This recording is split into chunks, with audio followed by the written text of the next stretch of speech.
I've seen with experience, most of you, including me, we get fascinated with the subject when it's bright, colorful, against black background.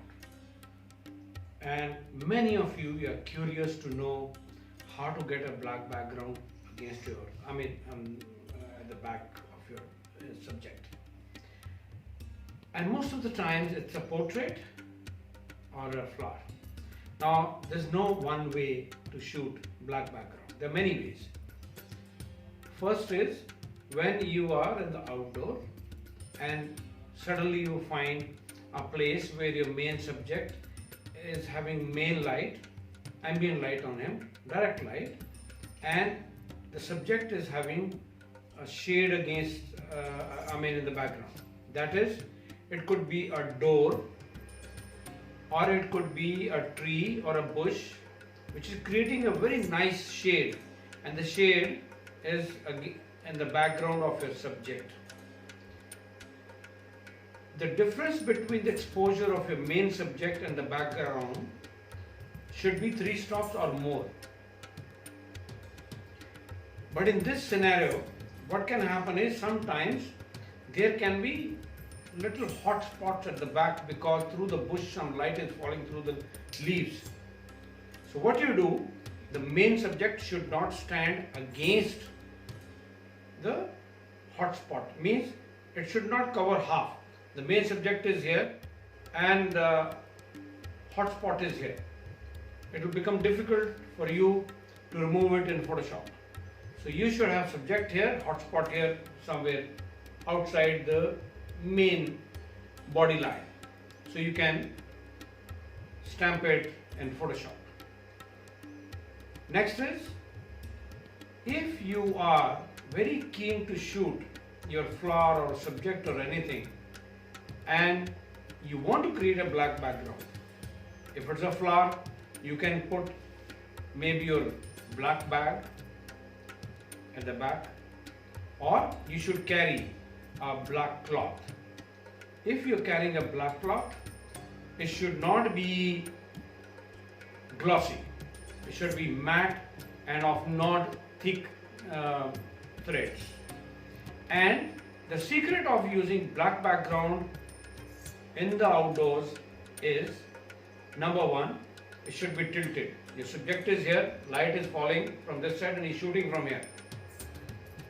If you're shooting from this side, the background should be tilted, because if the direct light is falling on the black background, even the black background reflects light and you will be able to shoot threads and texture and not really very nice black background. It will not be very dark black background.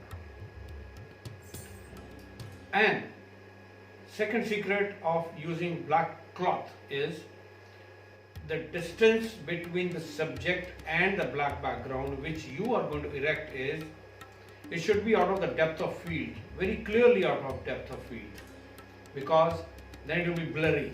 In case there are some threads or something, it should be blurry. And next is, when you want to shoot inside the studio, you should use preferably a soft box with honeycomb. Because what will happen is, when you are shooting in the studio, if it is only a soft box or a light modifier without honeycomb, there will be a lot of light bouncing.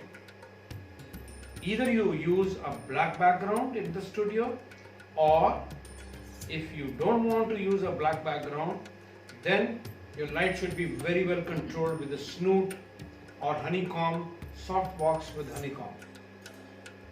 These are the few tips which I am sharing with you, how to create black background or how to shoot your subject in front of a black background.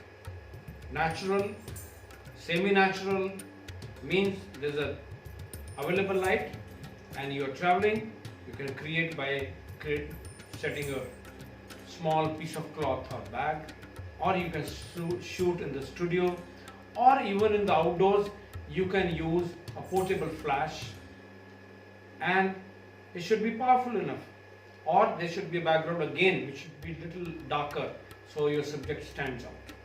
And portable flash is very handy to shoot flowers, but you should be able to carry, you should carry a snoot with honeycomb. These days, a lot of third-party items are available, light modifiers are available for small flashes. You can try it. Don't be scared of a flash. Flash, you have to just master it, use it, practice it, practice. If today I am shooting my flowers on the black background for the past many years, it did not happen overnight. I have practiced it, practiced, riyaz and riyaz. Only practice makes a man perfect. I will be shooting now on the black background with the lights, and I will show you the results. And my next video will be how to create droplets on flowers. Creating droplets is also tricky to really get that natural effect. It should look really nice. Thank you very much for listening to these tips. If you have questions, please send it to me through email, or you can call me and I can explain. Thank you very much.